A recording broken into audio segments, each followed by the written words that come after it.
Angklung akan membawakan anda dokumentari berkenaan kesenian muzik angklung. Tapi, apakah itu angklung? Angklung merupakan sejenis alat muzik yang diperbuat daripada buluh. Dalam ideofon, ia lazimnya terdiri dari 2 hingga 4 tiup yang diikat pada rangka yang dikenali sebagai ancak. Angklung biasanya digetarkan agar ia berlaga antara 2 bahagian.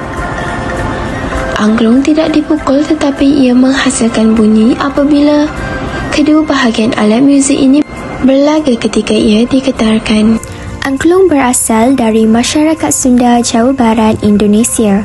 Mengikut sejarah, instrumen itu dicipta sebagai muzik yang dipersembahkan buat Dewi Sri iaitu Dewi Bercucuk Tanam sekitar abad ke-9. Masyarakat Sunda percaya Dewi Sri mempunyai kuasa untuk memberi rezeki kepada petani dan mereka perlu memuja dengan pelbagai cara termasuklah bermain angklung.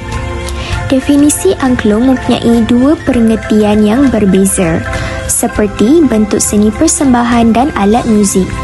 Angklung diperbuat daripada buluh dan dimainkan menggunakan kaedah goyang. Di samping itu, alat muzik ini terbuat dari bila-bila buluh yang disusun sehingga saat digetarkan atau digoyangkan menghasilkan bunyi yang khas. Disebabkan setiap alat hanya menghasilkan satu nada, ia memerlukan sekumpulan angklung bagi menghasilkan irama yang lengkap. Angklung juga termasuk salah satu pesona budaya Indonesia yang menjadi daya tarikan pelancong. Malah, UNESCO telah mengakui angklung sebagai warisan budaya dunia dan telah disenarai masuk di dalam daftar Representative List of the Intangible Cultural Heritage of Humanity. Kemudian, permainan alat muzik angklung telah berkembang ke negara Asia Tenggara termasuklah Malaysia, Thailand dan Singapura. Di Malaysia, angklung mula berkembang sekitar tahun 1922 apabila perantau dari Ponorogo, Jawa Timur persembahkan tarian barongan yang mana angklung salah satu alat muzik mengiringi tarian tradisional masyarakat Jawa.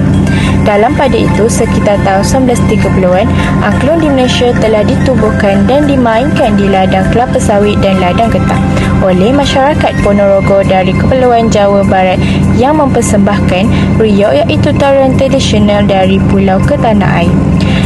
Ia dibawa oleh masyarakat Jawa yang bekerja di ladang getah dan kelapa sawit sebagai hiburan kala waktu senggang.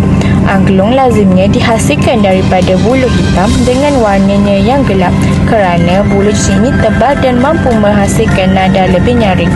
Buluh jenis lain boleh digunakan tetapi nadanya tidak menghasilkan kenyaringan yang sama seperti buluh hitam. Sebetulnya buluh ni banyak yang sesuai untuk angklung, tapi yang lebih sesuai, paling sesuai lah itu buluh hitam. Buluh hitam tapi di Malaysia ni memang tak berapa ada lah kan. Nombor 2 buluh semantan, buluh minyak, buluh rokok ada juga, buluh joran dia boleh guna. Mana yang keras dan berkualiti lah, buluh tu boleh digunakan. Bagi memainkan angklung, seseorang memegang penyangkut pada sebelah tangan sehingga angklung tergantung bebas, manakala sebelah tangan lagi akan menghayunkan angklung sehingga berbunyi. Nada berlainan dihasilkan daripada lekuk pada tiup buluh. Biasanya ada 2 hingga 4 tiup buluh dengan saiz ukuran berbeza dan seseorang boleh memainkan 3 hingga 5 angklung berlainan nada pada satu-satu masa. Angklung juga perlu disenggara supaya bunyinya tidak terjejas.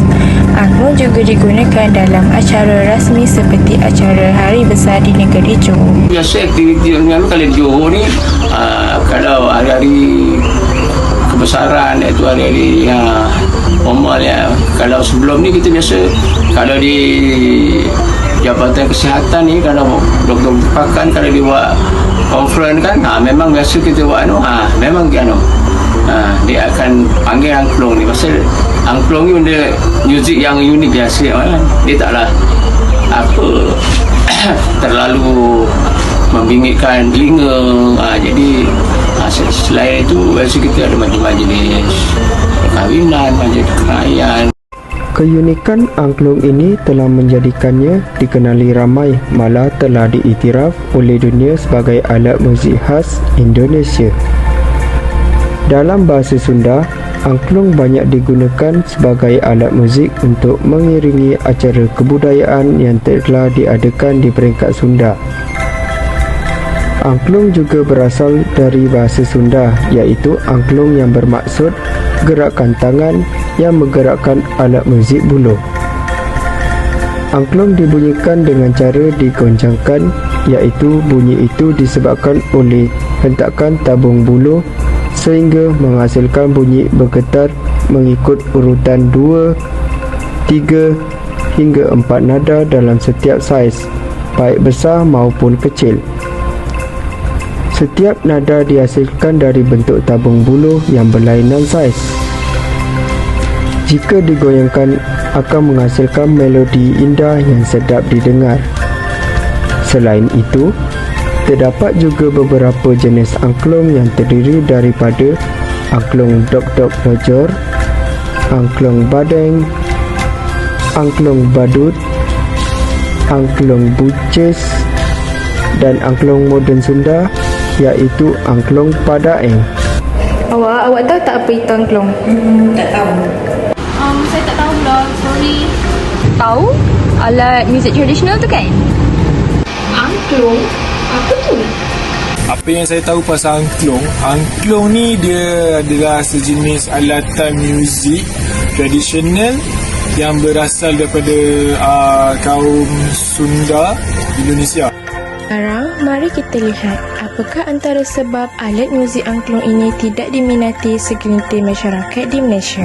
Kajian ini diharap dapat membantu pihak berwajib memahami kedudukan, penerimaan dan masalah alat muzik angklung untuk diperbaiki pada masa hadapan, serta menarik minat pengkaji dalam bidang muzik angklung untuk membantu pembuat angklung dan pemuzik angklung di Malaysia. Pengeluaran angklung di Malaysia yang rendah menyebabkan angklung ini tidak mendapat sambutan dan tidak dijadikan sumber pendapatan utama oleh penggiat angklung melalui perniagaan. Antara sebab-sebab keberadaan angklung ini susah dan terhad untuk didapati di negara Malaysia kerana kedai alat muzik tidak semua menawarkan angklung, serta bahan-bahan membuat angklung tidak mudah didapati dan proses pembuatannya yang agak rumit. Justru itu, tidak hairanlah bahawa Temian Muridan kini adalah satu-satunya pembekal alat angklung di seluruh negeri. Menurut Temian Muridan, seni membuat dan bermain angklung mempunyai masa depan yang sangat suram sejak generasi muda tidak berminat untuk memperoleh pengetahuan mengenainya. Malah, anak-anaknya sendiri tidak berminat untuk mempelajari kraf tersebut. Oleh itu, untuk membuat tempahan, bolehlah menghubungi Encik Tumian bin Muridan, iaitu pembuat angklung satu-satunya di Malaysia di talian tertera. Sekarang, mari kita lihat apakah strategi dan pendekatan untuk menghidupkan semula angklung di Malaysia. Antara strategi dan kaedah untuk mengekalkan tradisi muzik angklung di Malaysia termasuklah menggalakkan permainan angklung di sekolah. Kegiatan kurikulum seperti kelab persatuan maupun unit beruniform dapat membantu pelajar mendisiplinkan diri. Dengan adanya penubuhan kelab muzik ini sebagai acara menarik dan berfaedah, ia juga dapat memupuk bakat dan potensi dalam kalangan pelajar supaya mereka tidak tertekan dengan akademik sahaja. Biarpun hanya memainkan alat muzik tradisional, tetapi kelab angklung waris seni dari Sekolah Menengah Kebangsaan Taman Sri Muda Shah Alam sudah beraksi di peringkat antarabangsa. Malah, kelab dianggotai 50 pelajar tingkatan 1 hingga 5 itu sering menerima jemputan di seluruh negara, termasuklah mengiringi tetamu kenamaan. Hal ini menunjukkan persembahan alat muzik tradisional masih diterima ramai, tetapi perlu ada usaha supaya seni warisan muzik itu tidak terus hilang di telan zaman. Usaha Sekolah Menengah Kebangsaan Taman Seri Muda memartabatkan seni dan warisan muzik tradisional bukan sahaja untuk mendedahkannya kepada generasi muda, malah ada antara generasi muda kini langsung tidak mengetahui akan kewujudan alat muzik tersebut. Selain alat muzik tradisional itu semakin dilupakan. Di samping itu juga, usaha-usaha yang boleh kita laksanakan ialah dengan menggalakkan persatuan-persatuan muzik untuk terlibat dengan penggunaan muzik angklung di dalam muzik kontemporari. Muzik juga menjadi medium terbaik bagi memupuk semangat perpaduan rakyat berbilang bangsa di negara ini. Sebelum ini, tular video seorang guru matematik menunjukkan kemahirannya menggunakan alat muzik angklung bagi mengiringi lagu Guru Malaysia sempena Hari Guru. Edi Johan Muhammad Zohdi berkata, persembahan alat muzik tradisional itu dipilih kerana ingin mencipta sesuatu yang baharu berbanding hanya mencipta dan menyanyikan lagu seperti sambutan Hari Guru pada tahun sebelumnya. Beliau memilih angklung kerana mampu menghasilkan getaran lembut dan memberikan kesan terapi kepada pendengar. I think it's very important untuk pelakon-pelakon muzik atau pakar-pakar dalam bidang-bidang muzik tradisi untuk menjadi kreatif dengan mengadaptasikan muzik-muzik lama serta alatan-alatan muzik lama ke dalam muzik-muzik yang trendy pada masa kini. I'm sure the musician out there, they know better bagaimana mereka dapat kekalkan elemen-elemen muzik lama ke dalam elemen-elemen muzik yang moden pada hari ini. Alat muzik tradisional angklung kurang popular di Malaysia kecuali negeri Johor. Negeri Johor sahaja mendapat sambutan tetapi tidak mampu menyaingi alat muzik moden. Alat muzik angklung hanya menjadi pilihan dalam muzik tradisional dan acara formal tertentu walaupun ia boleh dipadankan dengan alat muzik moden yang lain.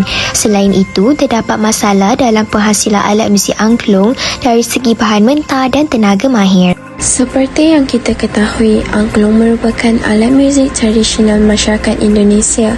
Ini menjadi punca utama mengapa alat muzik tradisional ini tidak menjadi pilihan utama bagi masyarakat di Malaysia. Selain itu, kurangnya tenaga pengajar dan tidak semua tempat menawarkan pelajaran muzik angklung.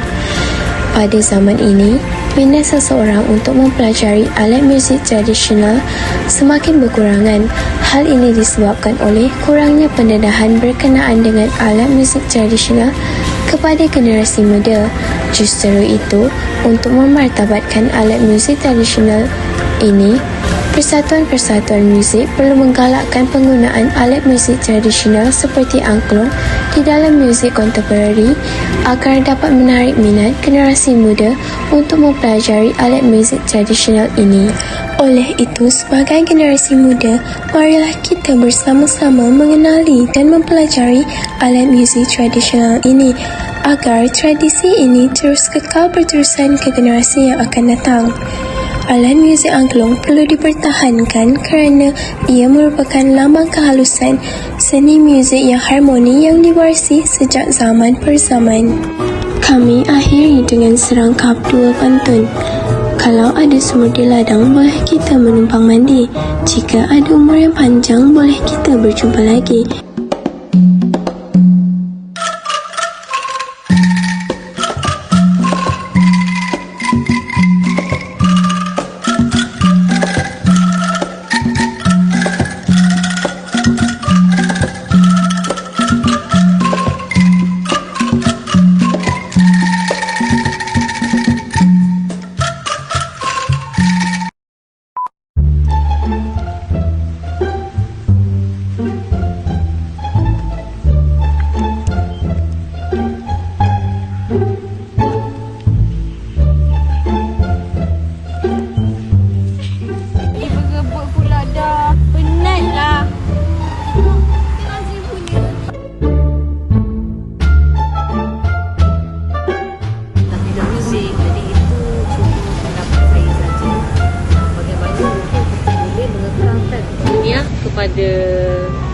kumpulan vlog yang menjalankan kajian tentang muzik angklung, peralatan muzik angklung, Syirah. Okey, saya nak ucapkan tahniah kepada kumpulan vlog yang telah menjalankan kajian tentang peralatan muzik angklung, warisan dan tradisi peralatan muzik angklung, Syura, ini, dan Azrin, and I wish you all the best in your future.